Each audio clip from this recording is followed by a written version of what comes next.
Thank you, Mr. President. Mohammed Ali Ndume, Borno South. Mr. President, first I want to commend our colleague for bringing this motion. And part of what I want to talk about is maybe not the real, the major topic itself, but a topic under this. And that is what affects us right now in Borno State. You know, since the insurgency time, we had various development partners, humanitarian aid, and all kinds of support coming to us. Because we are in a desperate situation, we take anything that comes. But as the time goes, maybe our colleague must have read recently, one of the donor agencies, Action Against Hunger, has issues right now with the military because the military have credible evidence from their sources that they do not only work, but they support the insurgents by supplying them with not only food and medications, but even with information. And that's why they closed down the place. But up to now, nobody has said something concretely or to find out what is actually going on. As I speak to you now, we have over 75 NGOs scattered in Maiduguri operating anyhow.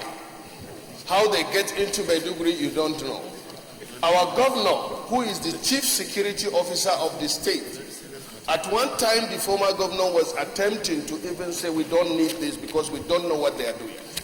You could recall, my colleagues, when the Chibok girls were abducted, it was one of these organizations without the people directly affected knowing what they are doing.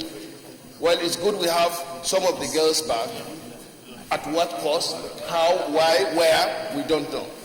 When the girls were abducted, again, part of it was more or less a donor agency going there to negotiate. We don't know how much, how, where did they get the money to negotiate for the release of these girls. Dangerously, these people are operating, and the activities of Boko Haram consistently continue, and you can see what is happening even recently. We tried to talk about it.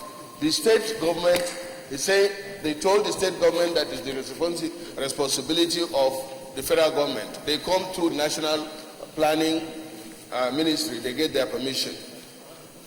In short, this motion should not only be expanded, but should be made concrete because there is the need to know what these so-called donor agencies are doing, what they are doing, and how they are doing them. Yes, we have office, for example, the United Nations, what they call the office ONCHA, United Nations Humanitarian Activities, for the coordination of humanitarian activities. But this National Assembly, or particularly the Senate, have the constitutional right to know what they are doing, to even oversight them.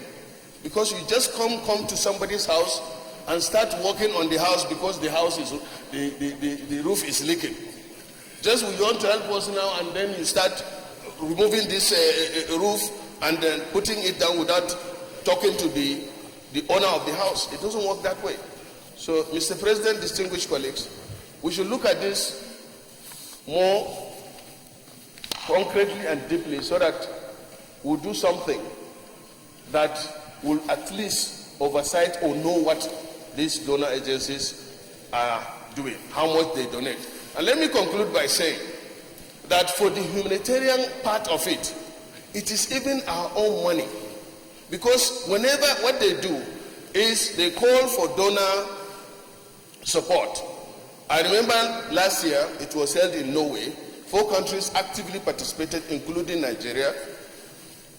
The money donated by these countries was handed over to the United Nations Humanitarian Agency.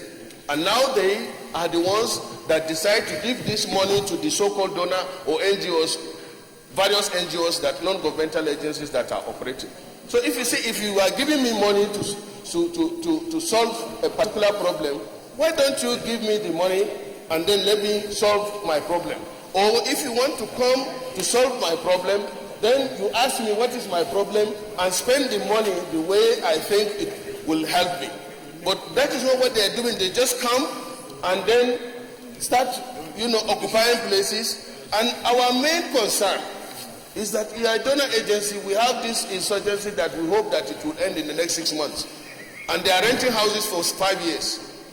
What are you going to do in my place for 5 years while I'm expecting that this problem should go in 6 months? So I want to commend again the mover of the motion and Mr. President and distinguished colleagues. I think we need to look at this motion clearly, expand it and make it more concrete so that it will achieve the desired objective, but we know there is a need there. Thank you very much. Senator Basiru Surajuddin Ajibola, Chairman, Diaspora and NGOs.